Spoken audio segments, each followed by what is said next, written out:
আসসালামু আলাইকুম। জনপদের খবরে আমন্ত্রণ জানাচ্ছি আমি মোহাম্মদ রাইহান। এখনকার এই সংবাদ আয়োজন একই সঙ্গে চ্যানেল আইয়ের ইউটিউব চ্যানেল এবং চ্যানেল আইয়ের ওটিটি প্ল্যাটফর্ম আই স্ক্রিনে লাইভ স্ট্রিম হচ্ছে। রাজধানীর এভারকেয়ার হাসপাতালে চিকিৎসাধীন রয়েছেন বিএনপি চেয়ারপারসন ও সাবেক প্রধানমন্ত্রী বেগম খালেদা জিয়া। রোগ মুক্তি কামনায় দোয়া মাহফিল হয়েছে জেলায় জেলায়। জেলা বিএনপি ও দলটির অঙ্গ সংগঠন সাবেক প্রধানমন্ত্রীর সুস্থতা কামনায় দোয়ার আয়োজন করে। প্রতিনিধিদের পাঠানো তথ্য ভিডিও চিত্রের রাজীব আহমেদের রিপোর্ট। সিলেটে হজরত শাহজালাল ইয়ামনি রহমতুল্লাহে আলাহে জামে মসজিদে বেগম খালেদা জিয়ার রোগ মুক্তি কামনায় মিলাদ ও দোয়া মাহফিল হয়েছে। যুক্তরাজ্য বিএনপির সাবেক সহসভাপতি আক্তার হোসেনের উদ্যোগে দোয়া মাহফিলে বিএনপি ও সহযোগী সংগঠনের নেতাকর্মীরা অংশ নেন। চট্টগ্রামে জাতীয়তাবাদী যুবদল, স্বেচ্ছাসেবক দল ও ছাত্রদলের যৌথ উদ্যোগে জিইসি কনভেনশন হল মাঠে পবিত্র খতমে কোরআন, খতমে বুখারী শরীফ ও বিশেষ দোয়া মাহফিল হয়েছে। জাতীয়তাবাদী সাংস্কৃতিক জোট ময়মনসিংহ জেলা শাখার উদ্যোগে বিএনপি চেয়ারপারসন সাবেক প্রধানমন্ত্রী বেগম খালেদা জিয়ার আশু রোগ মুক্তি কামনায় বালাইশপুর এতিমখানায় মাদ্রাসায় দোয়া মাহফিল অনুষ্ঠিত হয়েছে। নোয়াখালী পৌরসভার ৭ নং ওয়ার্ড বিএনপি ও সহযোগী সংগঠনের উদ্যোগে করিমপুর বালিকা সরকারি প্রাথমিক বিদ্যালয় প্রাঙ্গণে দোয়া মাহফিল হয়েছে। সাবেক প্রধানমন্ত্রী বেগম খালেদা জিয়ার দ্রুত রোগ মুক্তি ও সুস্থতা কামনা করে বগুড়ার এরুলিয়া দারুল উলুম হাফিজিয়া মাদ্রাসায় কোরআনে খতম ও দোয়া মাহফিলের আয়োজন করে Bogura football academy. Rajib Ahmed, channel I. নারায়ণগঞ্জের সোনারগাঁয়ের কাজপুরে একটি বাড়িতে গ্যাস লাইনের লিকেজ থেকে বিস্ফোরণ ঘটে। এর ফলে ৩ নারী সহ 4 জন দগ্ধ হয়েছেন। তাদের উদ্ধার করে রাজধানীর জাতীয় বার্ন অ্যান্ড প্লাস্টিক সার্জারি ইনস্টিটিউটে ভর্তি করা হয়েছে। শনিবার ভোরে কাজপুরের আজিম মিয়ার ভাড়াটিয়া বাড়িতে ওই ঘটনা ঘটে। খবর পেয়ে ফায়ার সার্ভিসের একটি ইউনিট ঘটনাস্থল পরিদর্শন করেছে। গ্যাস লাইনের লিকেজ থেকে ঘরে গ্যাস জমে থাকা অবস্থায় চুলা জ্বালাতে গেলে কিংবা বৈদ্যুতিক সুইচ থেকে এই বিস্ফোরণ ঘটেছে বলে জানিয়েছেন ফায়ার সার্ভিসের উপসহকারী পরিচালক আবদুল্লাহ আল আরিফিন। বিস্ফোরণে জরিনা বেগমের শরীরের 20%, শিমনার 30%, শিফা আক্তারের 12% ও আলাউদ্দিনের 40% পুড়ে গেছে বলে জানান চিকিৎসক।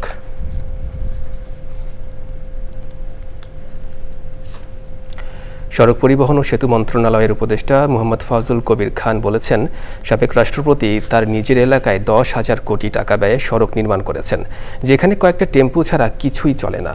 এই ধরনের অপচয় বা অপব্যয় বন্ধ করা হবে। শনিবার দুপুরে নরসিংদীর পাঁচদোনায় সড়ক পরিবহন ও সেতু মন্ত্রণালয় এবং জেলা প্রশাসন আয়োজিত পাঁচদোনা ডাঙ্গা ঘোড়াশাল সড়কটি বীর প্রতীক সিরাজউদ্দিন আহমেদ সড়ক নামকরণ অনুষ্ঠানে প্রধান অতিথির বক্তব্যে তিনি এসব কথা বলেন। অনুষ্ঠানে মুক্তিযুদ্ধ বিষয়ক মন্ত্রণালয়ের উপদেষ্টা ফারুক আজম বীর প্রতীক উপস্থিত ছিলেন। এছাড়াও বিভিন্ন উপজেলা থেকে আগত মুক্তিযোদ্ধা সহ সরকারি ও বেসরকারি প্রতিষ্ঠানের কর্মকর্তা ও বিভিন্ন রাজনৈতিক দলের নেতারা উপস্থিত ছিলেন।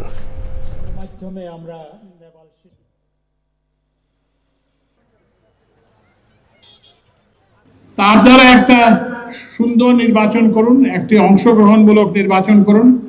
যার যে মত হোক, যার যে দল হোক, যারাই বিজয়ী হন আমরা তাদের পেছনে দাঁড়াবো। কিন্তু কাউকে আপনারা সেই সুযোগ দেবেন না যে যারা এই প্রক্রিয়াটাকে বাধাগ্রস্ত করতে পারে, এই প্রক্রিয়াটাকে বিকৃত করতে পারে, আগের মতো ভোট কেন্দ্র দখল করতে পারে, আগের মতো কি বলে যে পোলিং এজেন্টদেরকে বের করে দিতে পারে, আগের মতো এইসব ব্যবস্থা করতে পারে। দর্শক, এবার ভোটের হাওয়া।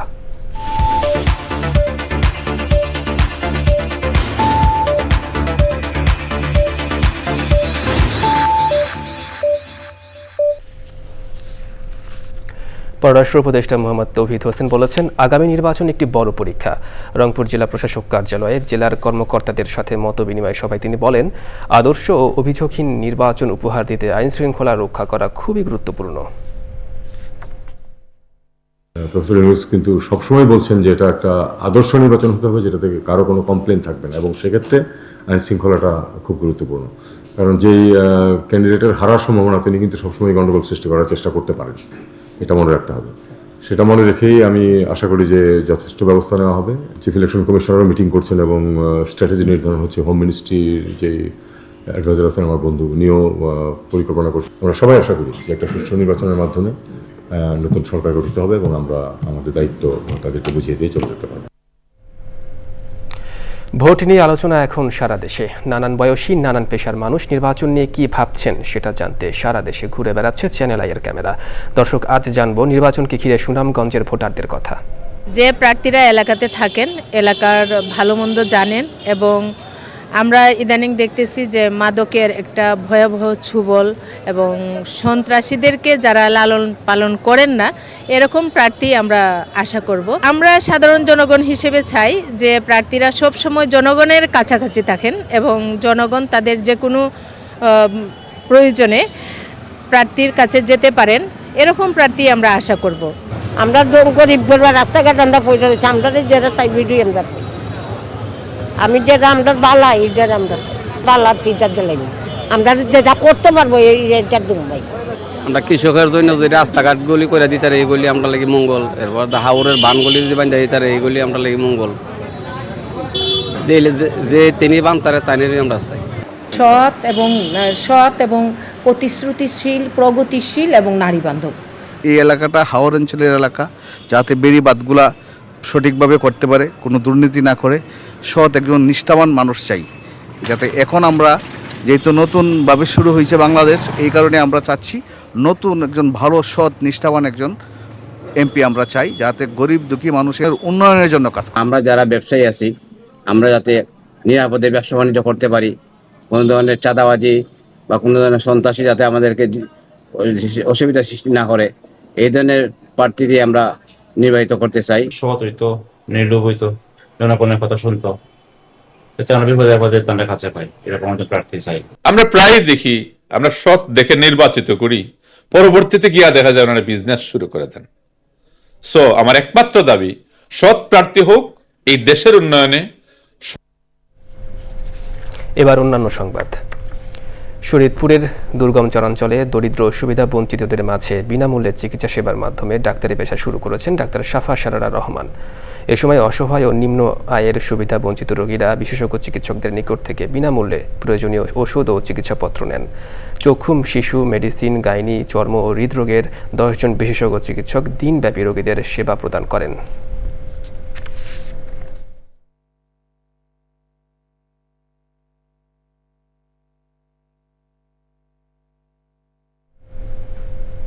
এবারে সারা দেশের খবরাখবর নিয়ে প্রতিনিধিদের পাঠানো তথ্য ভিডিওচিত্রে আলমুকসিদের রিপোর্ট।